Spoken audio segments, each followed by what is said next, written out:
Good evening and welcome to the State of Business of our television. I'm Chamat Fernando. Let's have a look at the headlines. Government is committed to uphold human rights, Foreign Minister asserts. Abundant state lands will be utilized for money-making projects, Cabinet decides. Now the news in detail. Foreign Minister Ali Sabri underscored the government's commitment to upholding human rights, fostering reconciliation and fulfilling its international obligations. He said this during the inaugural meeting of the Interministerial Standing Committee on Human Rights which took place at the Foreign Ministry yesterday. The meeting saw the participation of Foreign Secretary Aruni Vijayawardena and representatives from ministers and agencies. He emphasized the country's constructive engagement with the United Nations while preserving its sovereignty. Foreign Secretary Vijayawardena highlighted the committee's importance in coordinating Sri Lanka's response to reporting obligations to UN human rights mechanisms.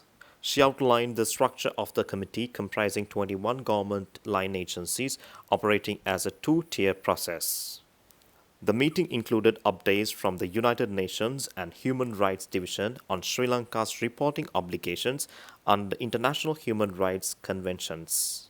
The Interministerial Standing Committee on Human Rights serves as a national framework for coordinating and reporting on Sri Lanka's voluntary international commitments.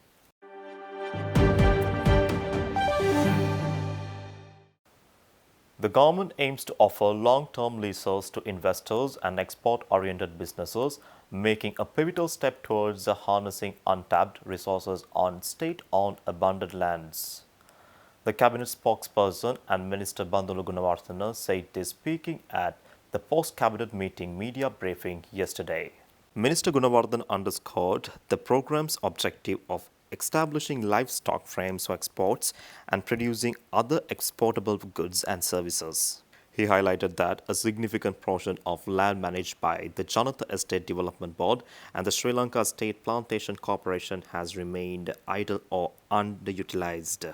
Minister Gunawardena added that through collaboration with capable investors, the government aims to breathe new life into the idle lands, transforming them into vibrant economic hubs.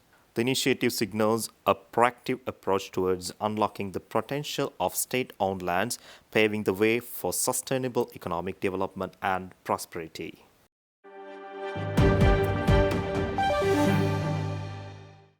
Sri Lanka's tourism sector witnessed tourist arrivals exceeding 300,000, making a significant upsurge compared to the same period last year.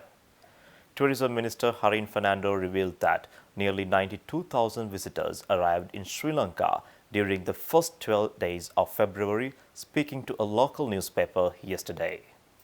Provisional data from the Sri Lanka Tourism Development Authority unveiled that the country received over 50,000 visitors in the first week of February and over 30,000 in the subsequent 4 days.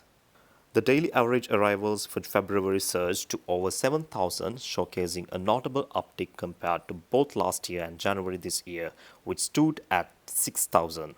Russia led the tourist influx, contributing 14% of arrivals, followed closely by India, UK, China, and Germany.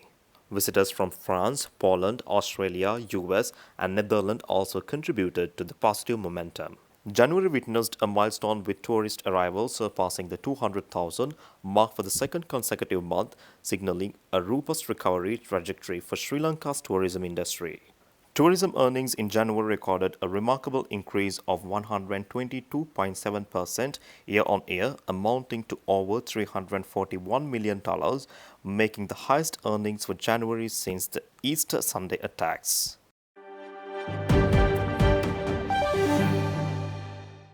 Stay tuned, we will return after this commercial break.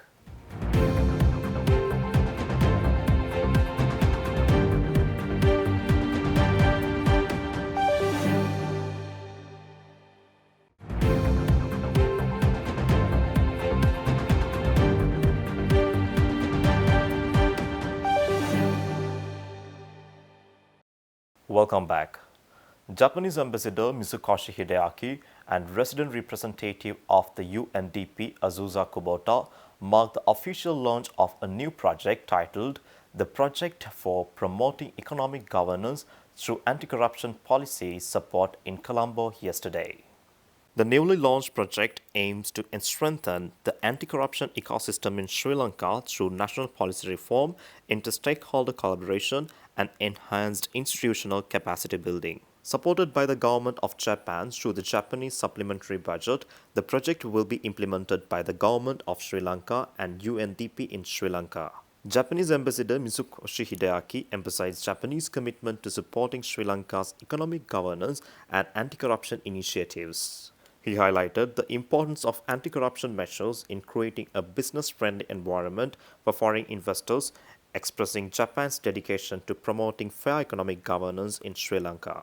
Resident representative for UNDP in Sri Lanka, Azusa Kubota underscored the necessity of accountable and transparent system and institution for Sri Lanka's economic reforms and recovery. She emphasized the partnership with Japan as complementing ongoing efforts to strengthen economic governance and combat corruption, expressing gratitude for Japan's support. The project's interventions aligns with Goal 16 of the Sustainable Development Goals to promote peace, access to justice, and effective, accountable, and inclusive institutions at all levels.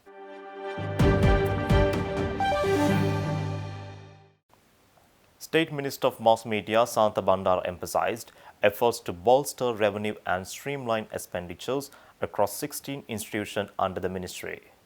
He said initiatives aimed at enhancing the self-sufficiency of entities like Sri Lanka Rupavahini Corporation and the Sri Lanka Broadcasting Corporation have been initiated. State Minister unveiled these developments during a press conference held at the Presidential Media Center on Tuesday. Transformations within institutions like the Independent Television Network and the Associated Newspapers Ceylon Limited are underway, with projections indicating profitability by next year. The Postal Department witnessed a notable surge in revenue projection, coupled with reduced losses attributed to improved services and management practices, positioning it for self-sustainability by 2024. He said a joint venture programs between the private and public sectors has been greenlit alongside plans for dedicated courier service in the Western Province, bolstering trade facilitation. Furthermore, amendments to the Electronic Media Broadcasting Authority Act, spearheaded by majority consensus, are on track for parliamentary adoption. The minister informed of a planned Chartered Institute of Journalists aimed at offering international recognized certification for journalists in the country. He also mentioned the impending presentation of a national media policy to the cabinet, promising unhindered media operations in the future.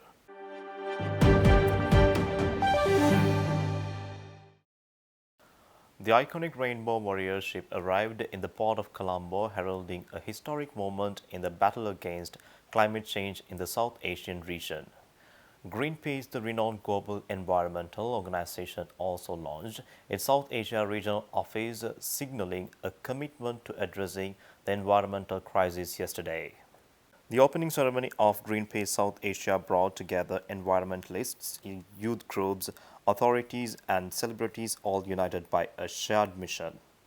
In South Asia, the impacts of climate change, including rising sea levels, extreme weather events, loss of biodiversity, and social injustice, are acutely felt. Despite contributing minimally to global carbon emissions, countries like Sri Lanka are disproportionately affected due to their rich biodiversity and reliance on natural resources. Greenpeace South Asia aims to create a common platform for addressing these challenges and fostering a united front against environmental threats. The launch of the Rainbow Warrior ships, Peoples for Climate Green Pass Indian Ocean Ship Tour 2024, symbolizes human resilience and determination in the face of adversity. As the Rainbow Warrior sets sail, it carries the hopes and aspirations of millions seeking a sustainable and just future. The launch of Greenpeace South Asia commenced with the message, "Together we can overcome environmental challenges and protect the natural world for generations to come." Stay tuned for the stock update.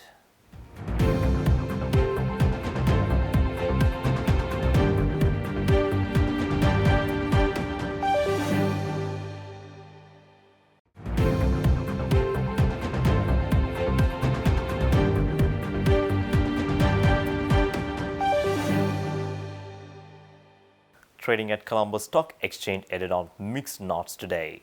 The all-share price index dropped 25.80 points to close at 10,531.48, and the S&P SL 20 gained 1.73 points to close at 3,024.26. The turnover was 0.6 billion rupees and over 25 million shares were traded. Up next are Forex rates.